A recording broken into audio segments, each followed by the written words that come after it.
Bismillahirrahmanirrahim. Assalamualaikum warahmatullahi wabarakatuh. Waalaikumsalam warahmatullahi wabarakatuh. Innal hamdalillah nahmaduhu wa nasta'inuhu wa nastaghfiruh wa na'udzu billahi min syururi anfusina wa min sayyiati a'malina. May yahdihillahu fala mudilla lahu wa may yudlil fala hadiya lahu. Asyhadu an la ilaha illallah wahdahu la syarika lahu wa asyhadu anna Muhammadan abduhu wa rasuluhu, amma ba'du.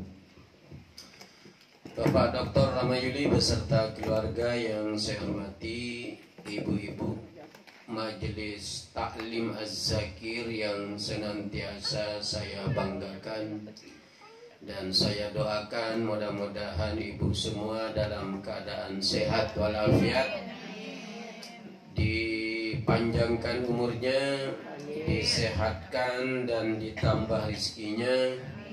Kalau ada yang sakit di antara ibu-ibu, mudah-mudahan Allah segera menyehatkan kembali seperti sedia kala.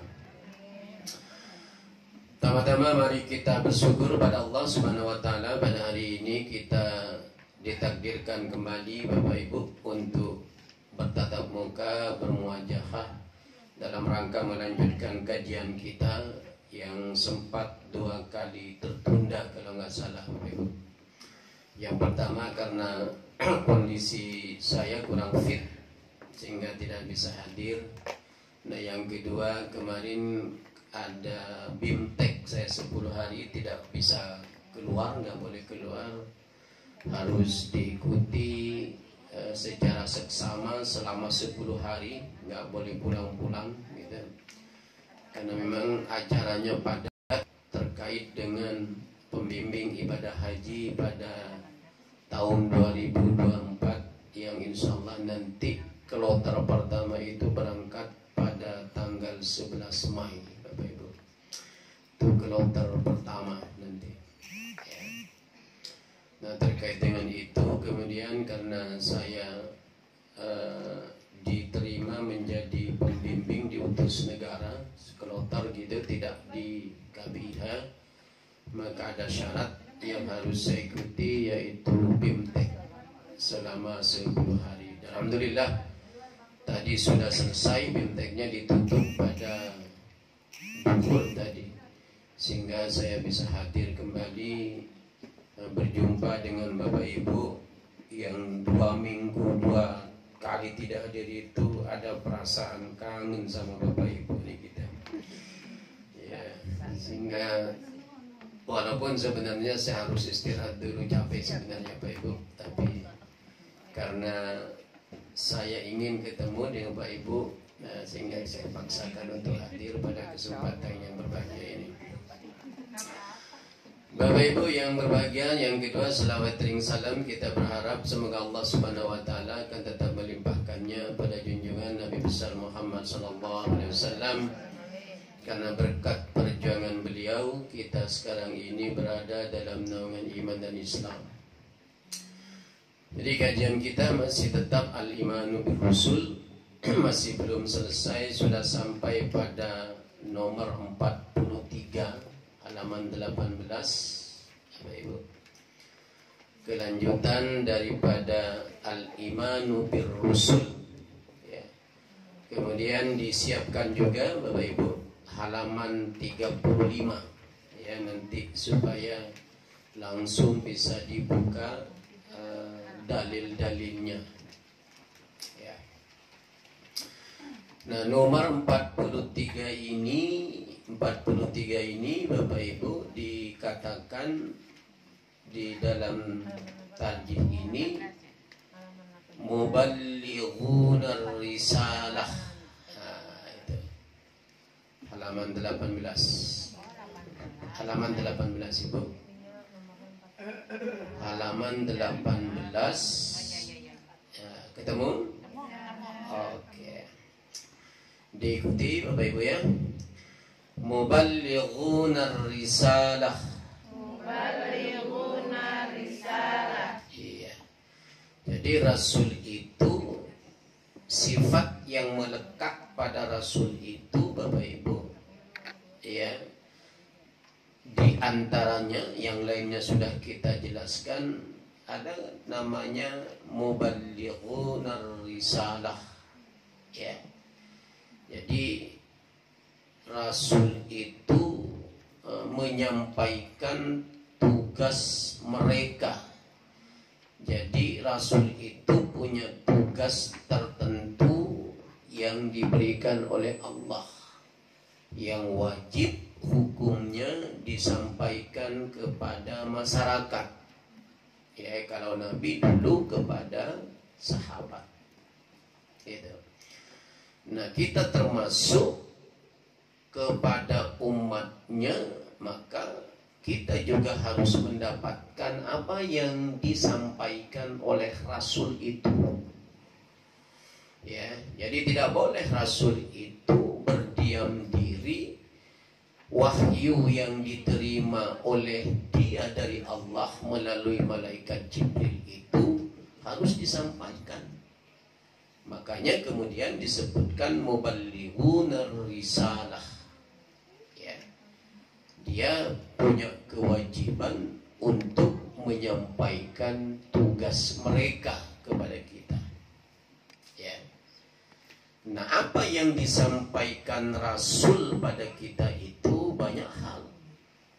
Ada namanya kewajiban, ya kan Bapak Ibu, ada namanya sunnah, ada namanya anjuran, ada namanya rintangan, ada namanya dosa, ada namanya pahala yang disampaikan Rasul pada kita.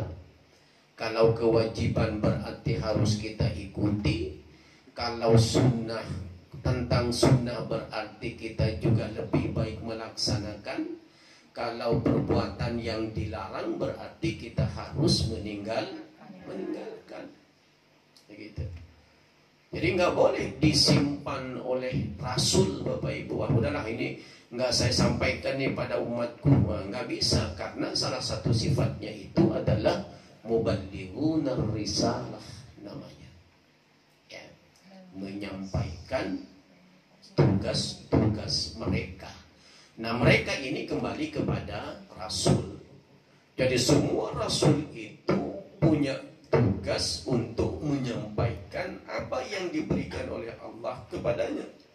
Apakah bentuknya perintah, atau bentuknya larangan, atau bentuknya anjuran. Nah, gitu. Ya. Semuanya harus disampaikan kepada umat manusia. Ya. Lihat halaman 35 Bapak Ibu, dasar hukumnya itu.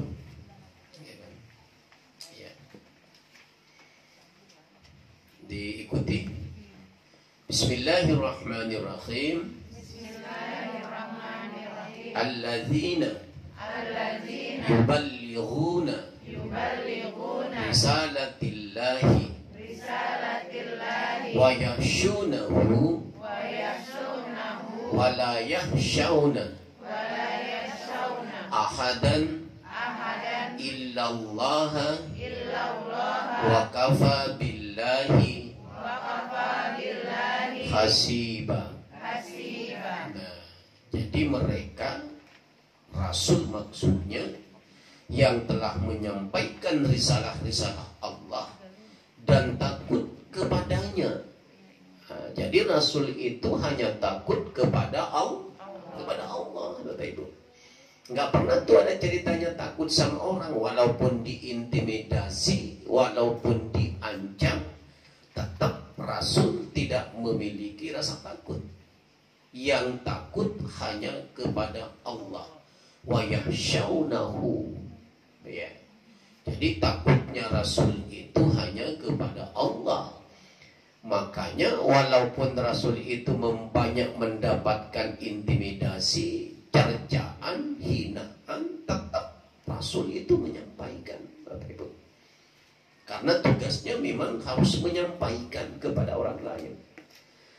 Kalau berhenti Rasul menyampaikan pada orang lain, maka kita sebagai umatnya tidak akan pernah tahu apa-apa saja yang diperintahkan Allah dan apa-apa saja yang dilarang oleh Allah. Disampaikan saja oleh Rasul, masih banyak kita yang tidak melaksanakannya 100%. Nah coba itu Bapak Ibu, apalagi kalau nggak disampaikan, ya disampaikan saja kita banyak tidak melakukannya, begitu ya.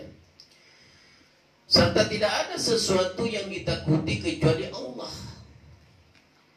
dan memadailah Allah yang menghitung. Al-Ahzab ayat 39. Jadi umpamanya para rasul, anggaplah Nabi Muhammad gitu bapaknya Bapak Ibu. Muhammad, berhenti Anda berdakwah. Itu terjadi pada zaman Rasul. Orang-orang kafir Quraisy itu meminta agar Nabi itu tidak berdakwah.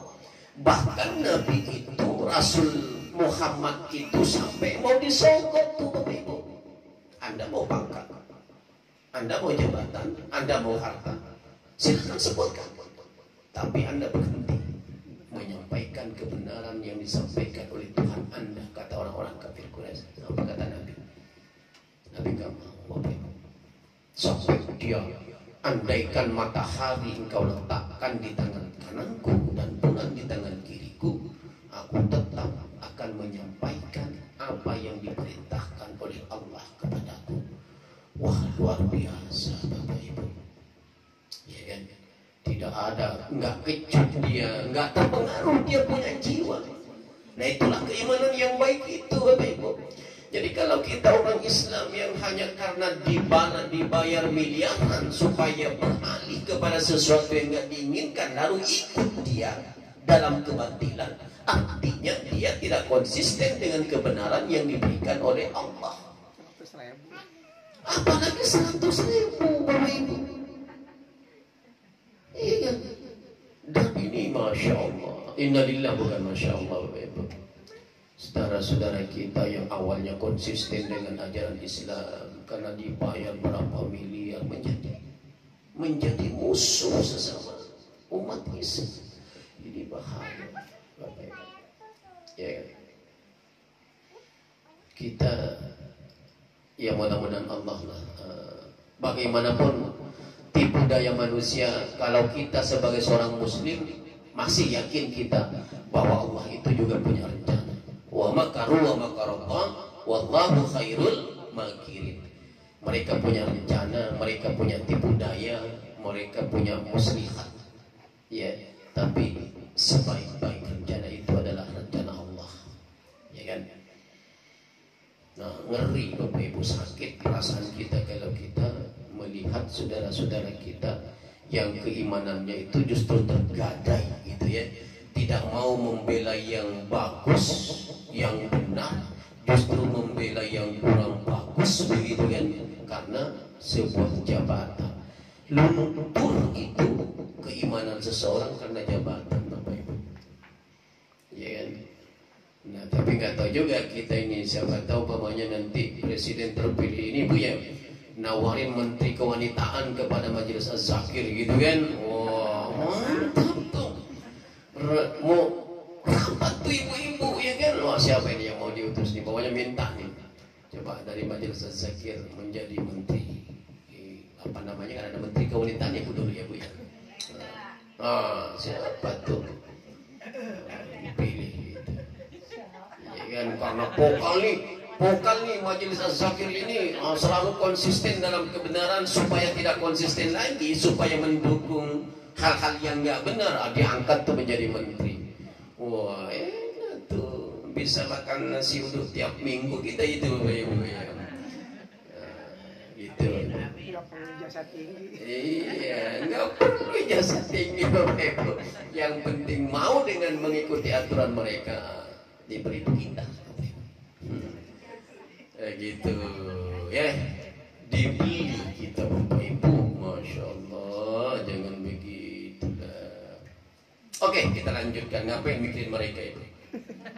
Iya kan, sakit hati kita Ibu ya. Bapak Ibu.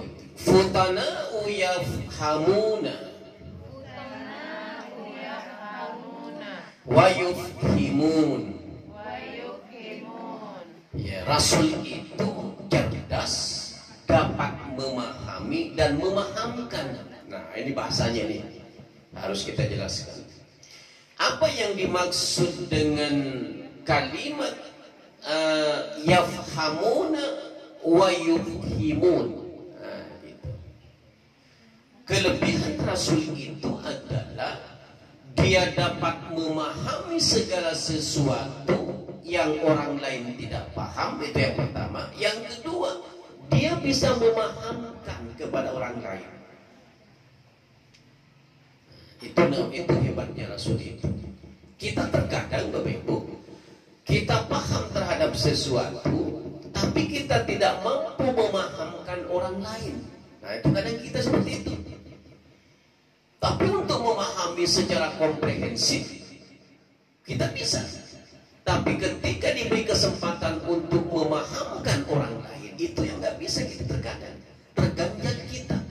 Apakah karena metodologi kita atau kemampuan komunikasi kita yang kurang pas? Nah, makanya ada istilah di tengah-tengah masyarakat itu, Bapak Ibu, ada seorang guru yang ngajar kepada muridnya. Muridnya bilang, saya nggak paham dengan apa yang disampaikan guru itu. Berarti dia tidak mampu memahamkan orang lain. Ibu umpamanya juga sebagai seorang tua, sebagai seorang ibu dari anak-anaknya, memberikan wejangan pada anaknya, tetapi anaknya nggak paham. Artinya ibu tidak mampu memahamkan orang lain. Nah, itu bedanya dengan kalimat dia bisa paham, dia bisa memahami, dia juga bisa memahamkan.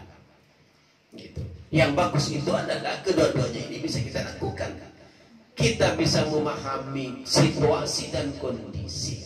Kita juga bisa memahamkan orang lain supaya orang lain sama dengan keinginan kita. Nah, itu namanya memahami dan memahamkan, Bapak Ibu. Tapi kalau ada seorang guru, Bapak Ibu, yang pintar dia memahamkan anak muridnya, dia menjadi idola. Wah, hebat kalau guru kita itu, kalau dia ngajar paham, kita nggak capek-capek, nggak lama-lama kita pikir artinya dia mampu memahamkan. Ya. Nah, seorang ustadz juga, seorang kiai juga begitu, Ibu. Ada yang mampu memahamkan pada orang lain, ada yang tidak. Ya. Karena kenapa? Manusia itu berbeda. Ada orang yang hanya mampu memahami, tapi tidak mampu memahamkan. Ada orang yang mampu memahamkan, tetapi tidak mampu memahami. Itu memang kelebihan dan kekurangan yang diberikan oleh Allah pada manusia. Yang baik itu adalah mampu memahami dan mampu memahamkan.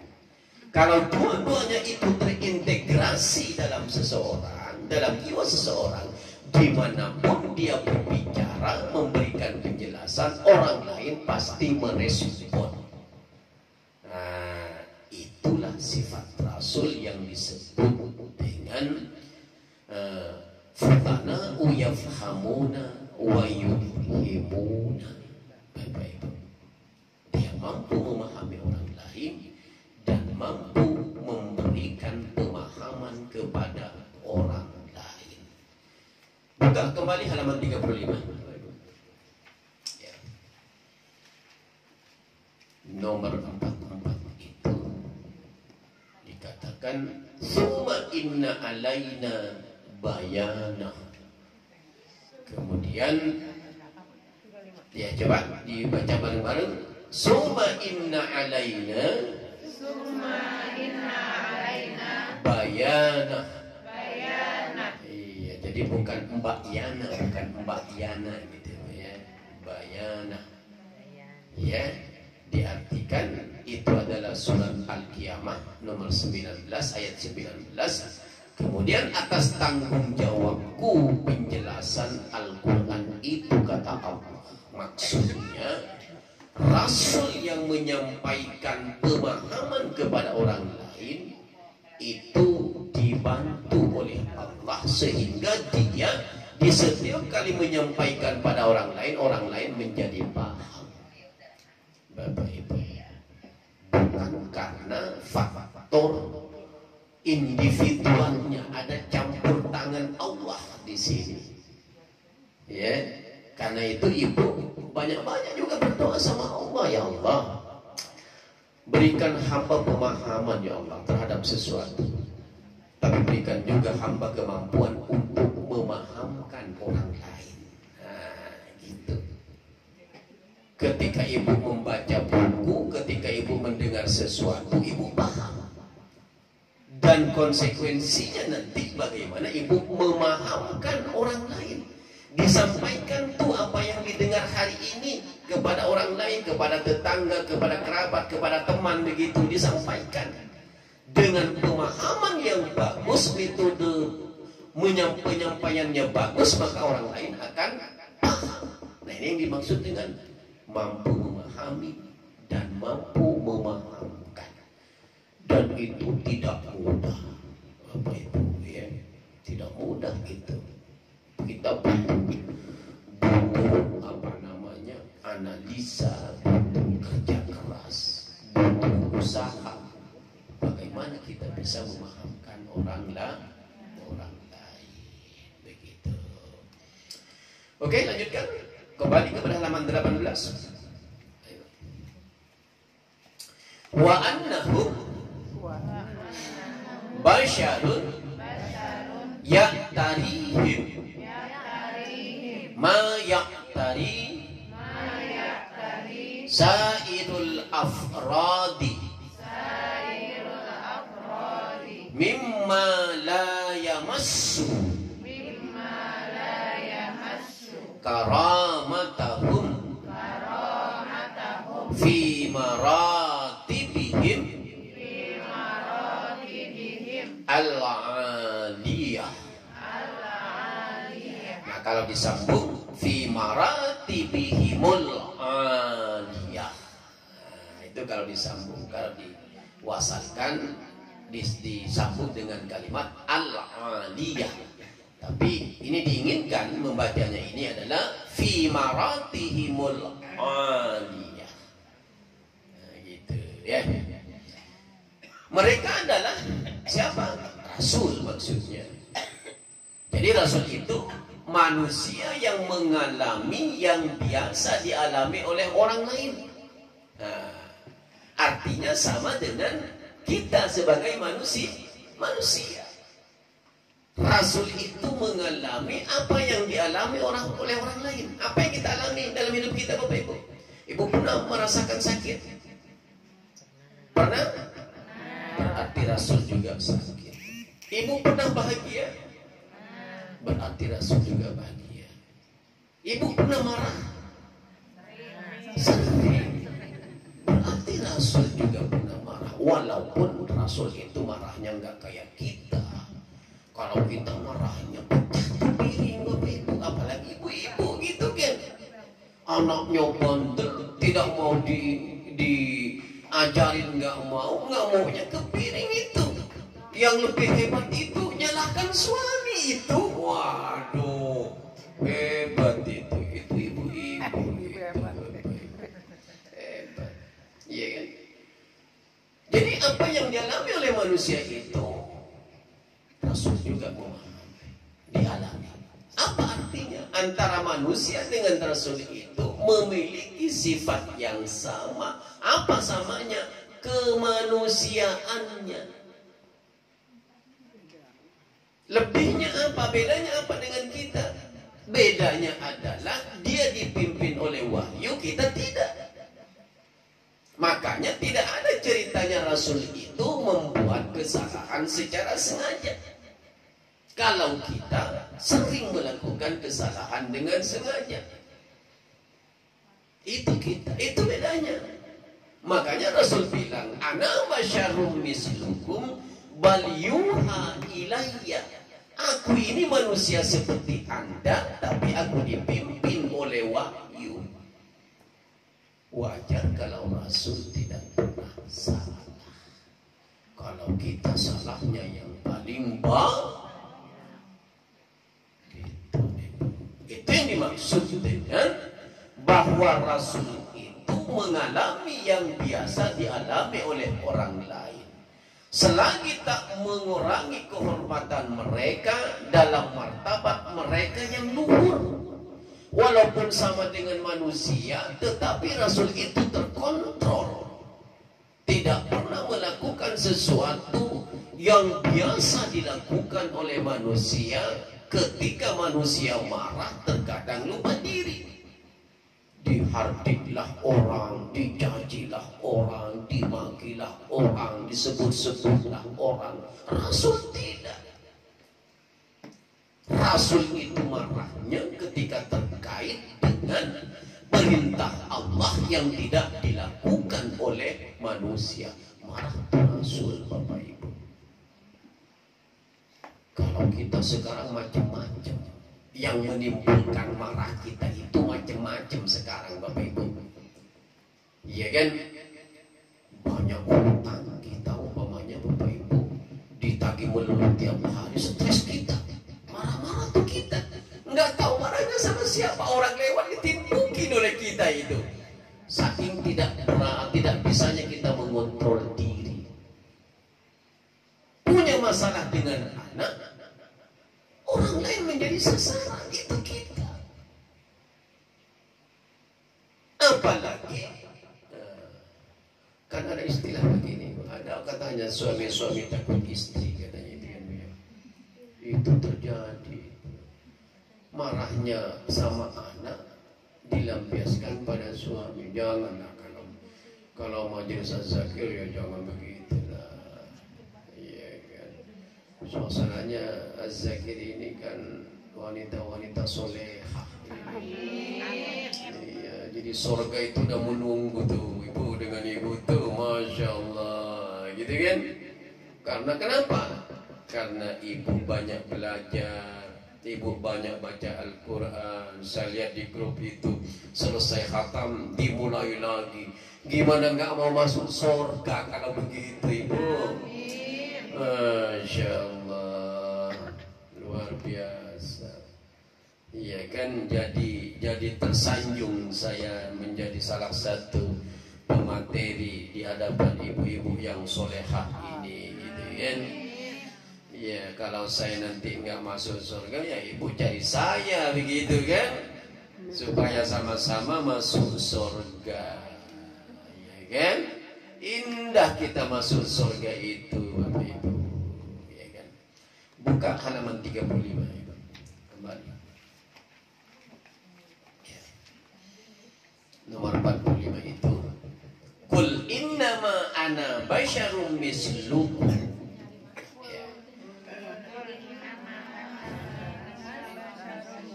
Ulangi lagi. Qul innama ana basyarum mislukum. Qul innama ana basyarum mislukum. Yuha ilayya. Yuha ilayya. Innama ilahukum. Innama ilahukum. Ilahu wahid. Ilahu wahid. Faman kana yarju. Liqa'a rabbihi falyamal amalan sholiha wala yusyrik bi ibadati rabbihi ahada. Itu surah Al-Kahfi ayat 11. Ya. Katakanlah olehmu Muhammad, qul innama ana basyarum mislukum, aku hanyalah manusia seperti Anda. Yang diwahyukan kepadaku bahwasanya Tuhan itu hanyalah Tuhan yang Maha Esa. Maka barang siapa yang ada mengharapkan bertemu dengan Allah itu, maka hendaklah beramal soleh dan jangan menyekutukan sesuatu pun dalam berbakti kepada Tuhanmu. Jadi ada dua hal yang harus kita lakukan kalau kita ingin bertemu dengan Allah. Yang pertama harus mampu beramal soleh. Yang kedua jangan pernah menyekutukan Allah. Bertemu dengan Allah nanti di hari kiamat, Bapak Ibu. Karena itu banyak-banyak kita beramal soleh. Apa amal soleh itu? Semua perbuatan yang baik itu amal soleh. Ibu datang ke majelis az-zakir ini, itu amal soleh.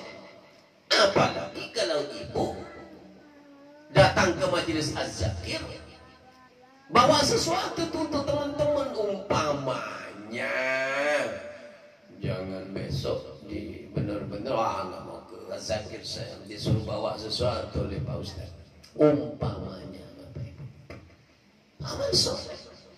Ada orang di jalan, umpamanya ibu ajak datang ngaji, amal soleh.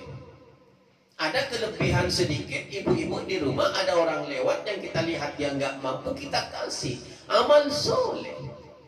Semua perbuatan yang baik itu amal soleh. Bahkan ibu menyingkirkan duri di tengah jalan, itu termasuk kepada amal soleh. Jadi gampang sebenarnya ibu. Kalau kita sudah bertemu Allah, berarti kita pasti masuk surga. Kuncinya banyak beramal soleh. Sholat berarti kita beramal soleh. Melakukan perintah Allah yang sunnah berarti kita beramal soleh. Menyentuh orang lain berarti kita beramal soleh. Memberikan sesuatu hidangan pada orang lain yang membutuhkan berarti kita beramal soleh. Begitu. Sebenarnya gampang kita melakukan amal soleh itu sebagai syarat bertemunya kita nanti dengan Allah. Tapi kalau hidup kita selalu menyengsarakan orang, Bapak Ibu, jangan pernah bermimpi mau ketemu dengan Allah itu. Yang kita lakukan bagaimana kita menyakiti orang. Dia tidak punya salah dengan kita, tapi kita ungkit-ungkit, kita buat dia menderita, gitu kan? Difitnah kita, dicaci kita, diomongin sama orang lain, padahal tidak seperti itu. Jangankan bertemu dengan Allah, Bapak Ibu, di pinggir surga aja dia mental, dia nggak bakalan pernah menyentuh surga. Iya kan? Rugilah kita hidup di dunia. Diberi hidup oleh Allah 60 tahun, 70 tahun, tetapi kita tidak memiliki amal soleh yang banyak, percuma kita. Ya kan? Yang kedua kata Allah, kalau ingin bertemu Anda dengan Allah, artinya Anda masuk surga, jangan pernah mensyarikatkan Allah. Apa mensyarikatkan itu? Memahami, meyakini ada kekuasaan lain selain daripada kekuasaan Allah. Mintalah ibu-ibu kepada pohon besar, bawa sesajen ke sana, lalu ibu minta berikan jodoh anak saya, berikan rezeki anak saya. Oh, itu namanya musyrik. Ini yang dimaksud dengan menyekutukan Allah dalam ayat ini. Nggak ada pohonan sini. Nggak ada ibu ya. Kuburan, datang ke kuburan minta anak-anaknya belum nikah, udah usia 25 tahun umpamanya, dengan wasilah yang ada di dalam kubur itu, karena kita anggap itu orang soleh begitu. Nggak bisa. Minta itu hanya Allah, ibu. Apalagi terkait dengan masalah ini. Ibu minta pada tengah malam yang sunyi, ibu sholat tahajud, minta sama Allah, nangis dengan Allah, Allah pasti memberikan apa yang ibu minta. Kalau tidak, berarti Allah menunda. Itu bukan berarti Allah tidak mengasihi. Ditunda oleh Allah. Tundanya itu ada dua. Ada tundanya itu di dunia, nanti lama-lama dikasih. Ada nundanya itu apa? Nanti sampai di akhirat baru dikasih oleh Allah permintaan kita itu. Karena itu jangan bosan-bosan kita meminta. Jangan mengandalkan, wah saya mampu melakukan sesuatu, nggak perlu pertolongan Allah. Jangan sombong kita kalau begitu. kita mampu melakukan, mampu berusaha, iringi dengan doa sama Allah. Ya Allah, berikan restu terhadap apa yang hamba lakukan saat ini. Saya menjual berdagang, Bapak Ibu minta sama Allah lancarkan dagangan saya. Ibu jual nasi uduk, berdoa sama Allah, ya Allah tolong berikan keberkahan pada pekerjaan saya itu. Semuanya kita minta sama Allah, walaupun sekecil apapun perbuatan dagangan yang kita lakukan, minta sama Allah. Jangan mengandalkan kemampuan kita. Wah, saya ahli ini ahli ekonomi, nggak usah minta sama Allah itu, saya pasti sukses kok. Oke, bisa saja Allah memberikan itu, tapi itu adalah cobaan. Suatu saat Anda akan tersungkur itu dengan kekuasaan Allah. Bapak Ibu yang saya hormati, ya. Jadi itu adalah poin yang ke-45. Ya. Kita lanjutkan sedikit lagi. Ya. Wa minar rusuli, ikuti. Wa minar rusuli alladzina waradat asma'uhum fil Qur'ani hum Adam, Idris, Nuh, Hud, Saleh, Ibrahim, Ismail, Ishak, Yakub, Yusuf, Lut, Ayub, Suaib, Musa, Harun, Zulkifli, Daud, Sulaiman, Ilyas, Al-Yasa, Yunus, Zakaria, Yahya, Isa, Muhammadun alaihi wassalatu wassalam. Jadi rasul-rasul itu kata Allah dimulai dari Adam. Bapak Ibu, ya kan?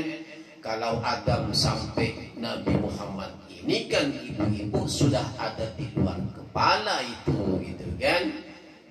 Adam, Idris, Nuh, Saleh, Ismail sampai Muhammad SAW, itulah rasul itu yang memiliki sifat keterbukaan, cerdas mereka, menyampaikan apa yang diberikan oleh Allah kepada mereka, dan mereka selalu dekat dengan Allah sekalipun mereka sudah dijamin masuk surga oleh Allah. Kita tidak dijamin masuk surga saja oleh Allah, banyak maksiat kita, banyak dosa kita, terutama terkait dengan orang lain. Ibu, ini masalah kita ini. Kalau umpamanya dari sisi ibadah barangkali kita bisa baiklah Bapak Ibu, karena senantiasa kita mendapat wejangan, senantiasa kita belajar gitu ya. Tapi masalah dengan orang lain ini terkadang kita terhambat kehidupan kita. Apalagi kalau hati kita itu memiliki sifat-sifat yang jelek. Kalau Allah menyebutnya ghalidal qalbi, namanya penyakit hati. Enggak ada kalau melihat tetangga bagus, sukses, kita sakit hati. Itu ghalidal qalbi namanya. Itu tantangan yang paling berat kita, Bapak Ibu. Ya kan? Tidak pernah kita legowo. Wah, tetangga kita bagus tuh, alhamdulillah ya Allah. Nanti kita umpamanya kurang sesuatu, kita bisa minjem, bisa minta. Semestinya seperti itu sikap kita. Tapi terkadang dihalangi oleh hawa nafsu kita, Bapak Ibu. Ya. Nah, berikutnya itu adalah wa minhum man lam yaksushumullahu alaina. Ya. Kemudian ada juga tiada umat yang terdahulu melainkan pernah kedatangan Nabi, ya kan? Dan Allah telah mengukuhkan mereka dengan beberapa pembuktian dan segala macam-macam mukjizat yang nyata. Jadi memang rasul-rasul itu dibekali oleh Allah dengan mukjizat. Untuk ketika dia terjepit maka berlakulah mukjizat itu. Ada yang bisa menghidupkan orang mati, bisa menyembuhkan orang sakit, bisa tongkatnya menjadi ular, ya kan? bisa mendatangkan tulang di tangan kanan, itu mukjizat Nabi Muhammad umpamanya seperti itu. Dan yang terpenting mukjizat Nabi Muhammad yang paling besar itu adalah Al-Quran, yang menjadi pedoman bagi kita sebagai seorang muslim. Gitu, Bapak Ibu. Saya kira itu Bapak Ibu, kajian kita pada malam ini. Selesai kita membahas masalah iman kepada Rasul, ya, kemudian iman kepada hari kemudian udah kita bahas dulu kemarin. Nah, kita nanti tinggal iman kepada qada dan qadar terakhir, ya. Tapi insya Allah nanti puasa kita udah nutup dulu bajikan ya. Kajian biasa. Kajian biasa. Nanti kita bahas dalam Ramadan juga nggak apa-apa. Kalau giliran saya bahas masalah ini gitu. Begitu. Saya kira itu Bapak Ibu yang dapat kita sampaikan. Mudah-mudahan ada guna dan manfaatnya. Mohon maaf saya kalau ada kekurangan kehilapan. Nasrun minallahi wa fathun qarib wa basyiril mu'minin. Wassalamualaikum warahmatullahi wabarakatuh.